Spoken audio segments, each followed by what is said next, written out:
So I'm going to make the second provocative statement of the morning following Ruben's. I would say that in some ways, the Secure Communities program is just as bad, if not worse, than the SB 1070 copycats. And I'll let you know why in a moment. But before that, I do want to give a shout out, give props to New York City and the state of New York, because I feel like in this immigrant rights movement, it has definitely been a beacon of hope and a place that's holding down the fort, trying to turn the tide against this wave of criminalization and this wave of police and ICE entanglement that we're seeing across the country. So it's very difficult to do justice to the injustice of the Secure Communities program in 10 minutes, but I will try my best, outlining our joint FOIA litigation efforts and organizing efforts, as well as putting Secure Communities in just a larger context in the immigration debate. So what is Secure Communities? Secure Communities was sold to the American public in October 2008 as a program that would target serious criminals. It was the new darling following the 287G program, which Andre mentioned, which has since then been de-emphasized. The poster child of that program was, of course, Sheriff Arpaio of Maricopa County. And then Secure Communities is basically the new darling, or the version 2.0, of essentially the same idea: devolve the federal immigration enforcement powers to state and local authorities. And we've seen how well that's worked in Arizona, right? So it's part of this bigger family of ICE access programs, 287G being one, the criminal alien program being another, but Secure Communities is very different in a number of ways. The first is the scale of this program. This program is supposed to be in every jail in the United States by 2013. That means that every police officer is now a gateway to deportation. That's huge. So while maybe a few states in the South are passing these SB 1070 copycats, we're completely transforming how local enforcement is going to interact with immigrant communities in the United States. And what that means to public safety, what that means for a criminal justice system, what that means for racial profiling. It all hinges on the future of the Secure Communities program. So Secure Communities was launched in 2008. It was sold as this program, like I said, that would target serious criminals. Unlike the 287G program, they rolled it out by signing these MOUs, memorandums of agreements with the state. And a number of states signed on without really knowing what they were getting into. There was really little known about it. When we first heard about it, we were like, what? Secure Communities, what's that? I actually found out about it through reading the Washington Post. I live in Washington, D.C., and I'm actually very proud of D.C.'s history of protecting immigrants' rights as well. And it just didn't make sense. How could this District of Columbia, with its 20 years of saying they were going to inquire about immigration status, all of a sudden flip? And it turns out that the mayor and our council members and everyone that was supposed to know about this had no idea either. So it was about a year ago that the Center for Constitutional Rights and NDLON and the Benjamin Cardozo Law School decided to file a FOIA to try to obtain information, just very basic questions about the Secure Communities program. The program is not a law, it has no regulations, and as you will see, it also has no consistent policies. So we did that a year and a half, and we decided to combine it with the organizing efforts. This has been the way that NDLON has launched and fought campaigns over the last 10 years to do this joint organizing and law. So when we filed the lawsuit, we had 14 press conferences across the country with cities asking for information about the Secure Communities program. We held the press conference on the steps of Washington, D.C. City Hall, not the federal government, but City Hall, because our goal was to invigorate local campaigns and not go to Congress asking for them to stop the Secure Communities program, but to ask our mayors, our city council members to opt out of the program and try to build local power from the bottom up. In stark contrast to what has been, I would say, the strategy of the immigrant rights movement for the last 10 years, which has been to focus all of our attention on a national federal bill, much to our detriment, since our opposition has obviously taken the opposite strategy. So that's how we launched the campaign, and there have been a number of oh wow or aha moments along the way, and that's like the PG version of it.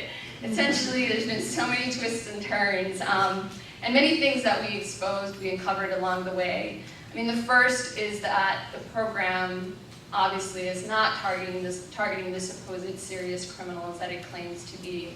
We found out that based on ICE's own data, more than half of the people that were being deported through this program are either non-criminals by ICE's own admission, or they were convicted of minor, lesser crimes like traffic offenses. And that really played out in the ground when you talk to organizers and people who are seeing their members being deported. One of the most tragic stories of ESCOM are the victims of domestic violence. I spoke with Maria Bolaños, who lives not far from where I do. She called the police for help. She was in the middle of a domestic dispute. She felt like her safety was at risk.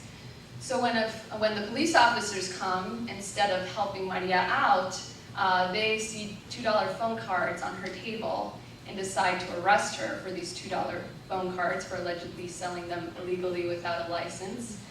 And Maria Bolaños is now facing deportation proceedings. And you would think the story ends there, but Maria Bolaños has actually gone from being a victim to being a protagonist and a leader on this issue.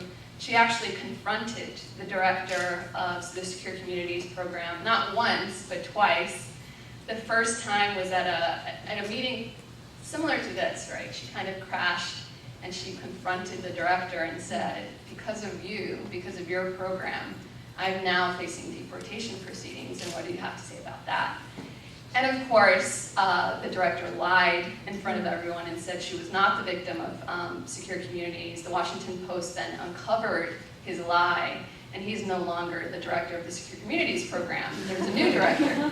But I mean, it's kind of like the best example of just how deep the lies about the Secure Communities program are. In some of the emails that we read, we read one of the ICE officials said after getting off the phone with Congresswoman Zoe Lofgren, if this passed the plausible deniability test.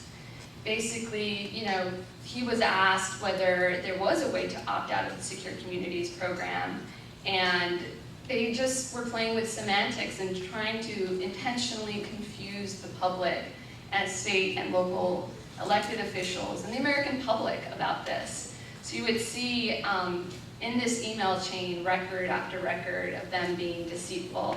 Judge Shinlin in New York, after reading thousands of these documents, also concluded that there is no doubt that the federal government lied to the American public about this program and about their policy on whether states and localities could opt out.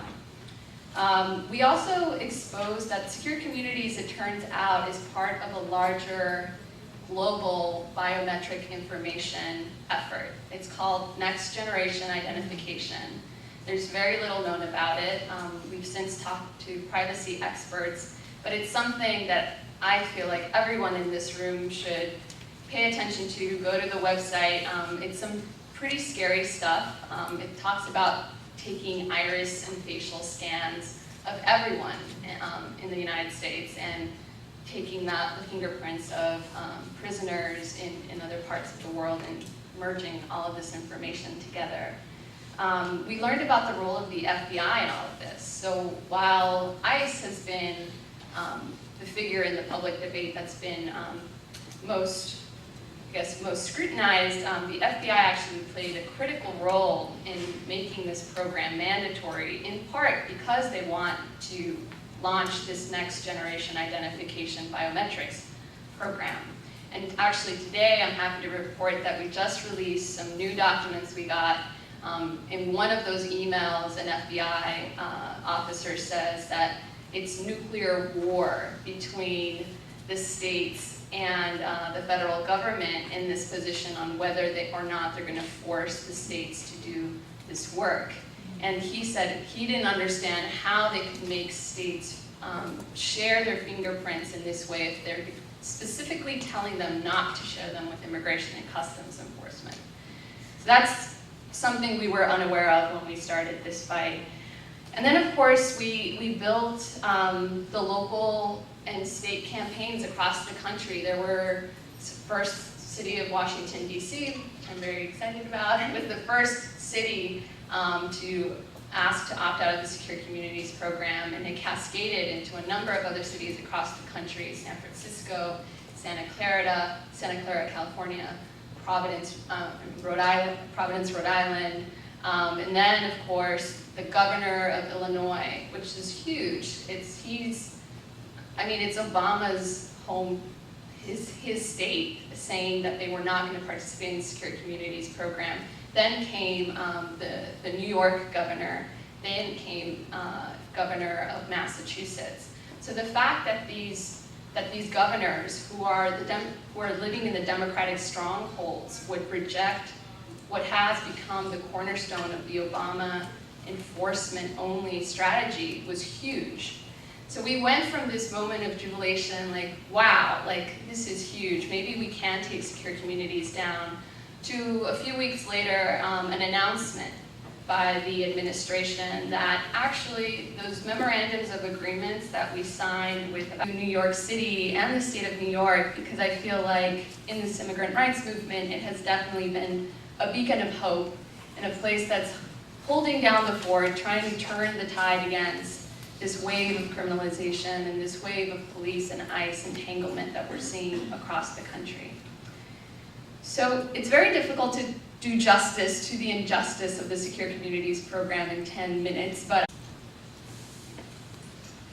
so I'm going to make the second provocative statement of the morning following Ruben's. I would say that in some ways the Secure Communities program is just as bad, if not worse, than the SB 1070 copycats.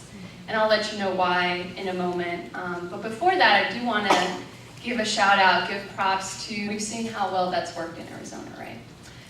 So it's part of this bigger family of ICE access programs, 287G being one, the criminal alien program being another, but Secure Communities is very different in a number of ways. The first is the scale of this program. This program is supposed to be in every jail in the United States by 2013.